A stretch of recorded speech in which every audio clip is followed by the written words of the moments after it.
Okay, z-scores. We'll be working with z-scores for quite a bit of the course.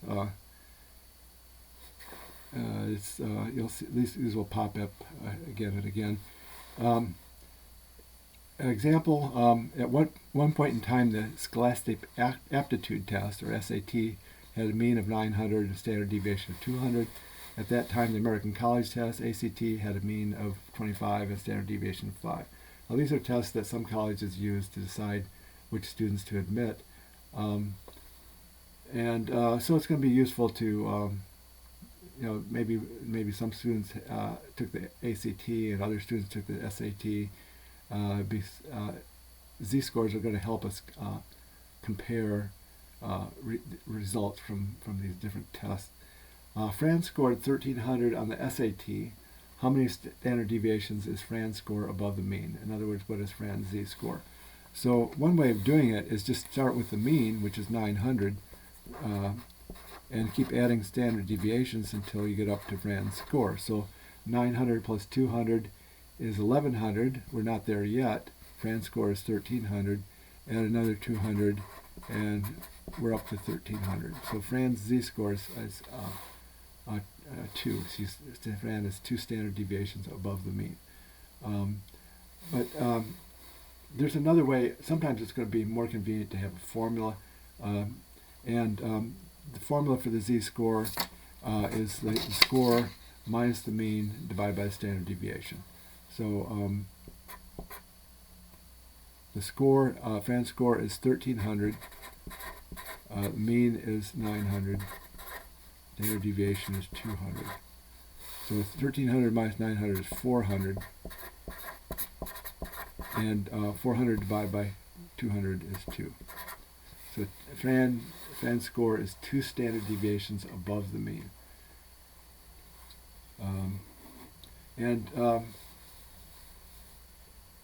Anything above, any z-scores above 2 or below 2 would be moderately unusual. So Fran actually did pretty well. She did pretty good. He or she did pretty good. Sandy scored 40 on the ACT. How many standard deviations is Sandy's score above the mean? In other words, what is Sandy's z-score?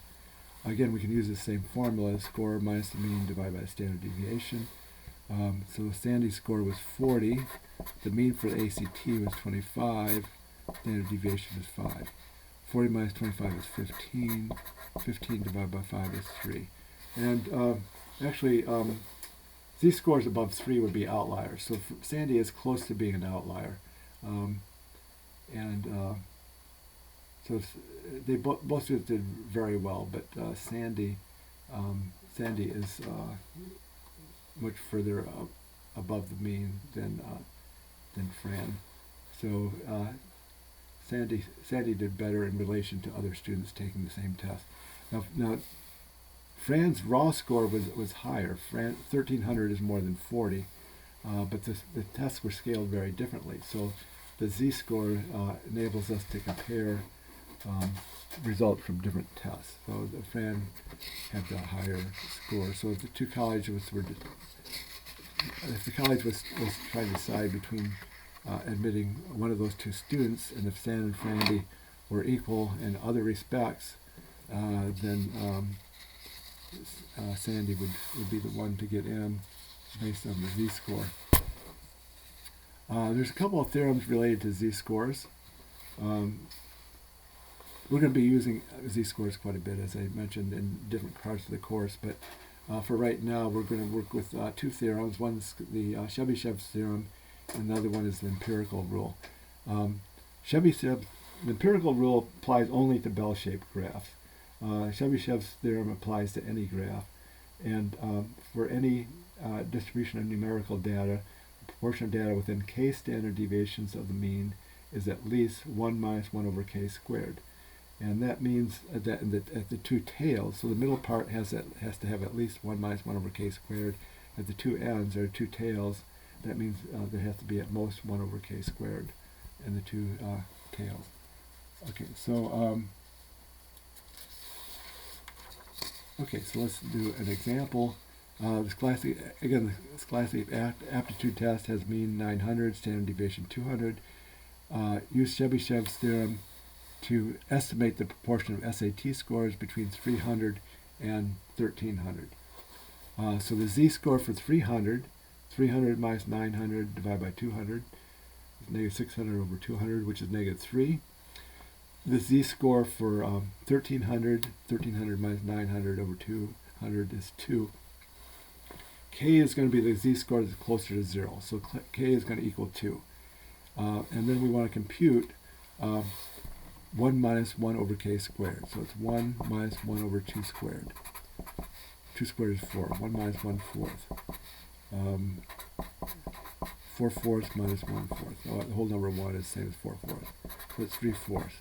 Or if you divide, 3 divided by 4 is 0.75, or make it in percent, 75%. So at least 75% of the SAT scores are between 300 and 1300. At least 75%.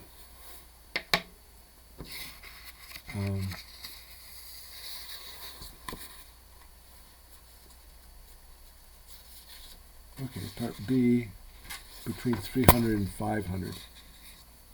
Now, if just going back to here, if you're computing the proportion of z-scores between a negative z-score and a positive z-score, you want to use this number, this formula in the middle here. But if you want the proportion of z-scores between two negatives, you're going to be at you want this formula here. You're going to be at this end here, or between two positive. You want to use that formula there. So if you're not including the middle part of the data, then you want to just use 1 over k squared, not the 1 minus 1 over k squared. What the proportion of SAT scores between 300 and 500. So these are both below the mean. These are both going to be negative z-scores. 300 minus 900 over 200 minus 600 over 200 is negative 3. 500 minus 900 is negative 400. Divided by 200 is negative 2. So we want the z-score that's closer to 0, which is negative 2. And we want to use at most 1 over k squared. So 1 over k squared, 1 over negative 2 squared. These will always come out to be positive because the minus sign is being squared. So a negative squared is positive, so it's 1 over 1 fourth. Or if you divide, it's going to be 0.25, or multiply by 100 to make it a percent at 25%. So 25%, at most 25% of the SAT scores are between 300 and 500. Okay. A portion of SAT scores that are more than 300. Now we only have one z-score, so k is going to be the only z-score. 300 minus 900 is negative 600, divided by 200 is negative 3. Well, more than 300. So we want the z-scores that are more than negative 3, so that includes 0. So if we're including 0, then we need the 1 minus 1 over k squared. So it's, if we said less than 300, that would not include 0. Less than negative 3. So it's, anyway, 1 minus 1 over negative 3 squared. 1 minus 1 over, and again the minus sign is squared, so it's going to be positive. Negative 3 times negative 3 is positive 9, but we have a third minus sign here. This will be 9/9 minus 1/9, which would be 8/9. And if you make it into decimal, or into a percent, it's about 89%. As a decimal, it's 0.89. Okay, so at least 89% of the SAT scores are over 300.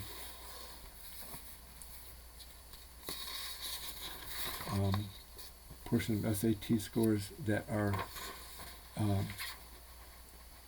more than 1,500. Well, 1,500 is above the mean. When we compute the z-score, we're going to get a positive 3. So we want the z-scores that are above a positive 3. that does not include z-score of 0. So we need just the tail here. We don't need the 1 minus, just the 1 over k squared. So it's going to be at most 1 over 3 squared. 3 squared is 9, at most 1/9. As a decimal, approximately 0.11 or 11%.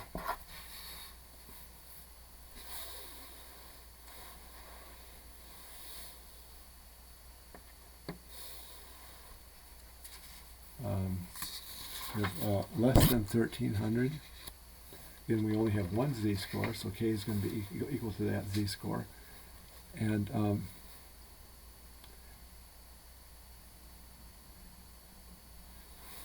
we want, so this is 1300 minus 900 is 400 divided by 200 is 2, so this is positive 2. We want the z-score is less than positive 2, that includes 0. So that means we want the full formula, or the 1 minus 1 over k squared. And it's going to be 1 minus 1 over 2 squared, 1 minus 1/4, 4/4 minus 1/4, it's 3/4. If you divide, it's 0.75, multiplied by 100, 75%.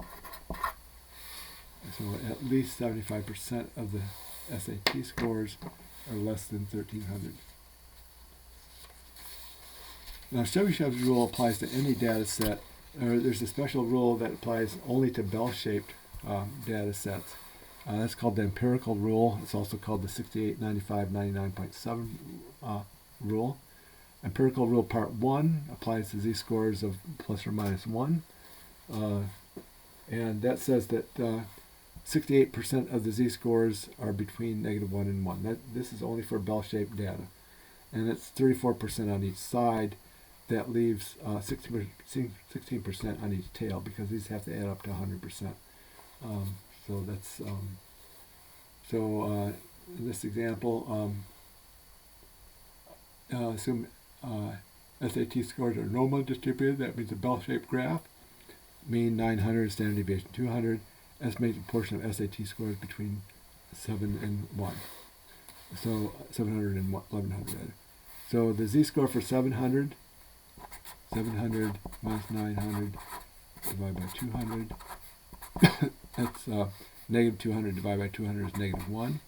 The z-score for 1100 minus 900 divided by 200 divided by 200, positive 1. So we want the z-score, proportion of z-scores between -1 and 1. So between -1 and 0 we have 34%. Between 0 and 1 we have another 34%. 34% plus 34% is 68%. So 68% of the SAT scores are between 700 and 1100, assuming a bell-shaped graph. Empirical Rule Part 2 has to do with z-scores of 2 or -2. Again, for bell-shaped distributions, 95% of the data is within 2 standard deviations of the mean. So 95% of the z-scores are between -2 and 2. So that means that there's 47.5% on each side, and that leaves 2.5% at each extreme. So if we want to estimate the proportion of SAT scores that are less than 1300, the z-score for 1300 would be 1300 minus 900 divided by 200. 400 divided by 200 is 2. So we want the z-scores that are less than 2. And if we look at the graph here, there's 3 pieces. The 2.5%, 47.5%, 47.5%. The only piece that's not less than 2 is the other 2.5% on the right here. So it's going to be 2.5% plus 47.5% plus 47.5% is 19.7%. So 19.7% of the SAT scores are less than 1300. And this is actually a percentile. This is another way of computing percentiles. This is the a score of 1300 would be in the 97.5 percentile.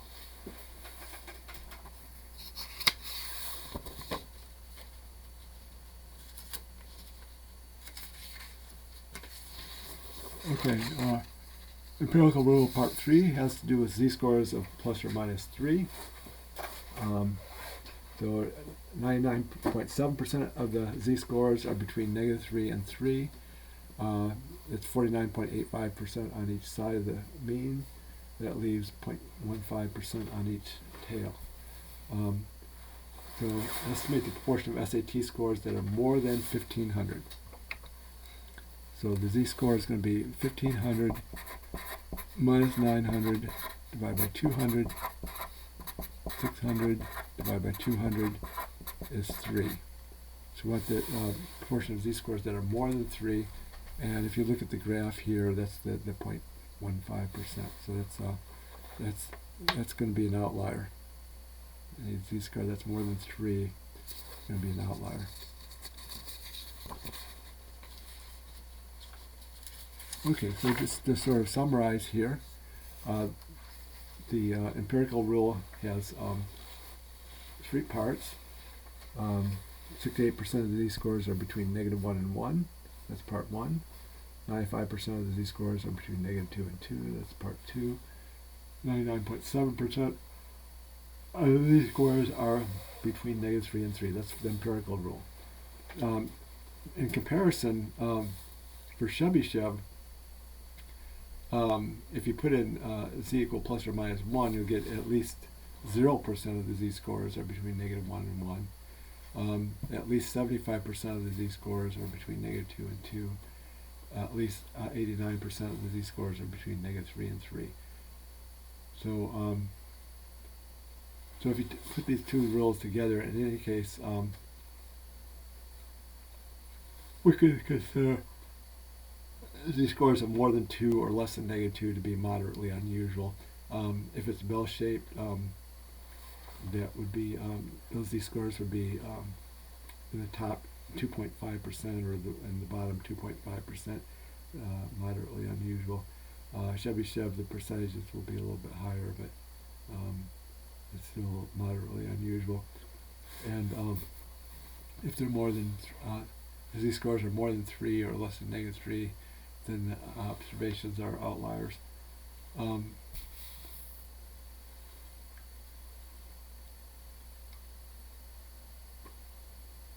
And just a comment that the z-scores give us another way of computing percentiles and quartiles.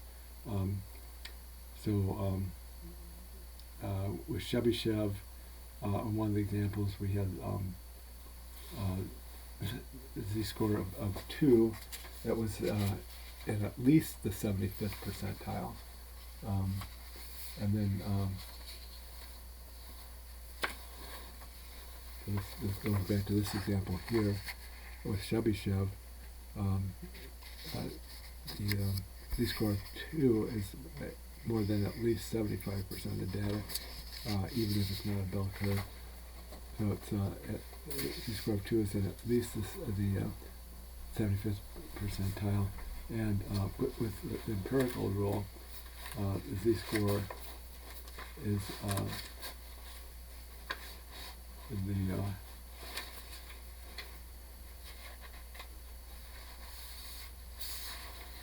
97.5th percentile.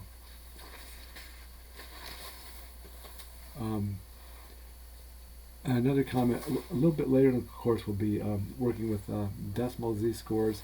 There's a table in the course files in Canvas and also in the textbook that gives probabilities for z-scores that are fractions and decimals. We'll get into that more a little bit later in the course.